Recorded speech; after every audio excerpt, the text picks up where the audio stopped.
What are your views on other religions? There are many religions, so what they all have a right to exist because they do exist, and I see absolute necessity in their existence.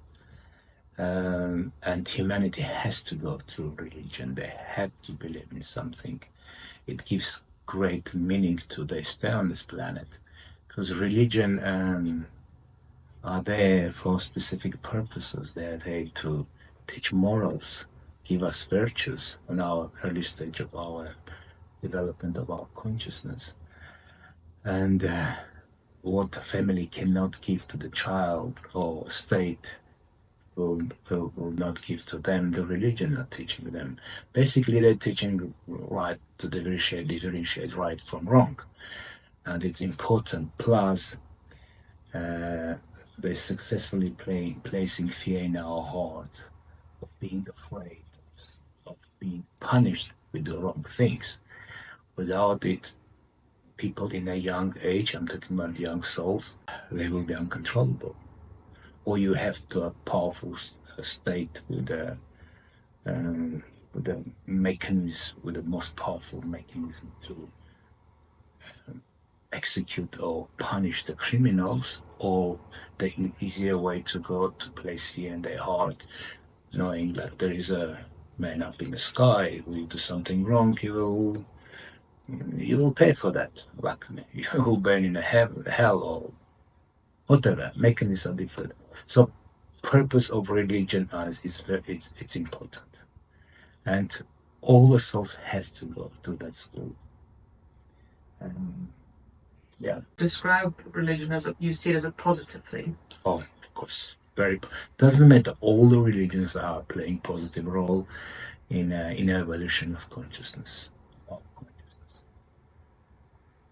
Time comes, you find yourself out of religion because then start in the beginning you take everything as they give it to you. You don't ask the questions, but once you start to ask questions and you're not receiving answer, then you start to doubt everything which was religion teaching you, and more of the souls finding themselves being atheist, or they find refuge in spirituality, because that's suddenly you start to get answers to your questions.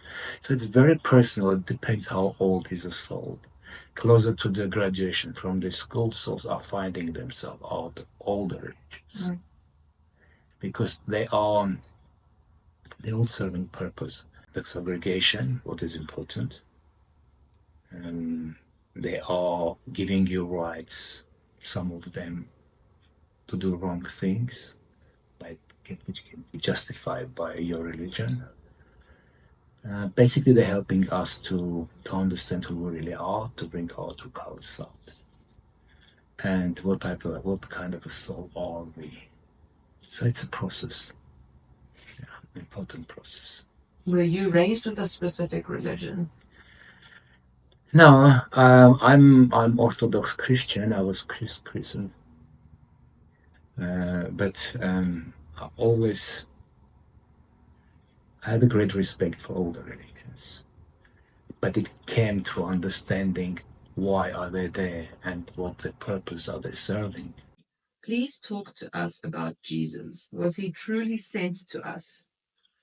Yes, he was truly sent to us. The role he plays by his visit to the planet Earth was, I mean, humongous. He came as an awakened soul. He came with this knowledge, with this revolutionary idea of how humanity should live. And he left this reality as a God. If anyone asks me, is Jesus Christ God? I will undoubtedly say, yeah, he is a God. He's the creator of the world, of the planet, of the universe. Definitely not. He's been elevated to the ranks of gods by humans. When he left this world, uh, he was just another awakened soul, just another prophet who came and shared with his knowledge and show us the way how we should live. But because we believe what he was teaching, and most importantly, we start to worship him, we start to build churches, we got gathering together and praying in his name, asking for his help. So we keep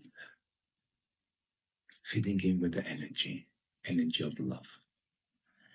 And because of that, we basically helped him to grow to the portions which no other God was ever had on the planet Earth. Today's biggest religion. So many people believe in it and asking for the help. And from my personal experience with the Jesus, it's happening in my third book, I saw through him, I understand how big he is, and his greatness in his ability to transcend love. He is love itself, love and forgiveness. It was hard to be in the presence of that energy because you just can't hold your tears back. And he's very attentive. Anyone who prays in his name, he hears your prayers. If they deserve to be answered, he will benefit. Some benefit will come to you by answering those prayers. The prayers will be answered. Otherwise, we would have stopped praying. So I would have said, yeah, he's egregor, which is collective consciousness in the fourth dimension. Currently, is the biggest. Is the biggest reality. Each religion have their own, like I would say, energetic dawn. Those who believe in him, they're arriving into that reality. They're all welcome. They're all well taken care of. There's lots of activities on the other side. I'm talking about learning classes. It's very organized. Yeah, fourth dimensional reality for Christians, those who believe in him, it's amazing. It's beautiful. It's like heaven. Whatever we're speaking about heaven, there's a place where the soul's arriving. I've seen many churches on the other side, Christian churches. I've seen many educational centers, libraries, time when the soul having for leisure, playing, enjoying, singing, dancing, concerts, like anything your heart desire, you will find there. So you don't see him as the Son of God. He is a God. He's a son of the Creator, like most of us. He is God, but he's not the supreme creator. Because even in our, when I had a time with him writing my third book, he kept mentioning his Father. He speaks about Father as a creator. He is part of the Father. He is a part, humongous part of that energy, because we elevated him to 2,000 years. We was praying in his name and supplying him with this humongous energy of love, generation after generation. Yeah, I would have said he's one of the biggest part of the creator of this reality today. And his reality structure is hierarchical. It's hierarchy. It's very organized, and each spirit, each soul has its own place in this hierarchy. And newly arrived souls are finding themselves in this perfectly orchestrated world where each of them got their own place and they know what they have to do, what they have to go through. And when time comes, they set you into the new journey. But himself, if we came to speak about Jesus Christ, I realized when we think about him, we think about a person who lived 2,000 years ago. And we expect that he will appear as a person who lived in 2,000. It's not. Like anyone else, he's also evolving. He's not the same person who he was when last time he visited planet Earth. He's completely aware of what's happening on the planet Earth, what we're going through, our challenges. And when I asked him, so when will be your next visit? When you're going to come back? He said, I never left. He's constantly present. In every time someone prays or asks him or with a prayer in his name, he are aware. and he is part of this reality, integral part. So don't wait for him to come the way he looked like 2000 years ago. He's constantly with us. He's present. Biggest collective consciousness out of this reality. When we're talking about non-physical existence on the other side, he is in charge of this humongous, like it's bigger than this planet, of that reality, and it's multi-level.